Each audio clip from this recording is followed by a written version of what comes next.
Have you ever needed medicine or care that was unaffordable?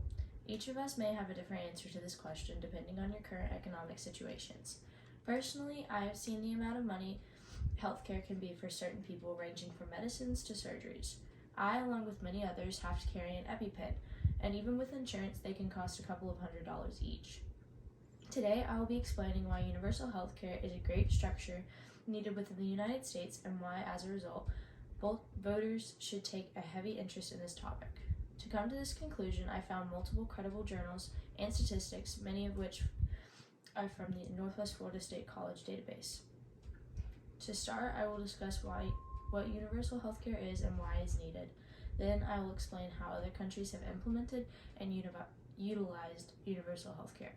And finally, I will discuss what options there are for implementing universal healthcare in the United States. First, let me explain what universal healthcare is. Universal health coverage means that all people, regardless of their age, gender, or socioeconomic status, have access to the health services that they need when and where they need them without financial hardship. Half of the world's population currently do not receive the health services that they need, and roughly 100 million people globally become impoverished each year due to out-of-pocket spending on their own or their family's health. A reliable and beneficial health system should be focused on preventing and treating illness along with improving the overall quality of life and well-being of the people it serves. It should be one that is agreeable, accessible, and affordable. These are pillars of a strong American healthcare system. A healthcare system without them fails fulfilling the purposes it was created for, caring for the health of the people. Currently, access to basic healthcare services remain a major challenge, largely due to scarcity and maldistribution of health facilities. Citizens are commuting for proper treatment, forced to compromise quality due to lack of quantity. With a lack of variety in the proximal vicinity, one is faced with the absence of choice and a high cost asked by the medical establishment. Oftentimes, families will break the bank because they lack other considerable options. Implementing universal health care ensures that all people can obtain the health services that they desire without enduring any significant financial hardship.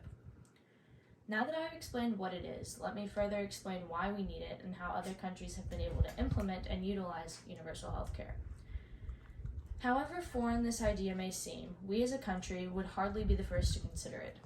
The truth of the matter is that the majority of the developed world already utilize this system. Currently, America is the only developed country that does not have a universal healthcare system in place. Developed countries build within the framework of sustainable development for capability and longevity. The third goal of sustainable development is to achieve universal health coverage while enhancing healthy lives and wholly recognizes the right to health as crucial. Canada, Australia, Japan, and many other European countries have had a successful universal health care in place for quite some time.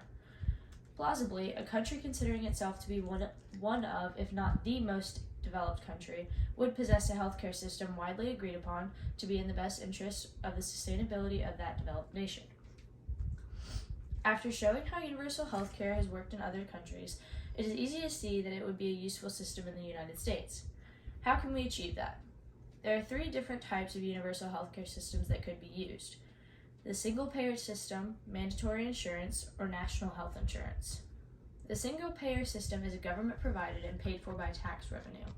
In this system, every citizen has the same access to government-owned services.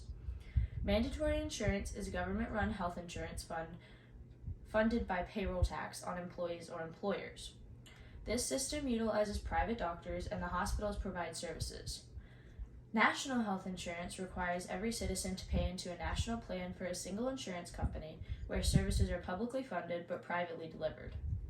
There are always advantages and disadvantages to implementing new systems. Specifically, the self-interest mechanism typically leads to the expectation that income has a negative effect on redistributive preferences. This means that people are concerned that the poor would not get the same care as the rich under a universal health care system. But if implemented correctly, that is not the case. Universal health care lowers health and administrative costs, but the healthiest citizens are required to pay for the sickest. It standardizes service and promotes a healthier workforce, but there is less financial incentive to stay healthy and wait time on elective procedures increases dramatically. A universal healthcare system prevents future social costs and guides people to make healthier choices. But doctors may cut care to decrease spending, and the government also has the ability to limit services that have a low chance of success. To conclude, a universal healthcare system is in the best interest of the people and aims to promote the common good of the country as a whole, even though there are certain drawbacks. Today, I explained why we should seek out a universal healthcare. First, I explained what universal healthcare is and the positive impacts of it, how it has been utilized in other countries, and how we can implement a universal healthcare system in the U.S. I hope that this information helped you understand why universal healthcare is a basic necessity needed globally and specifically needed to be implemented in the U.S.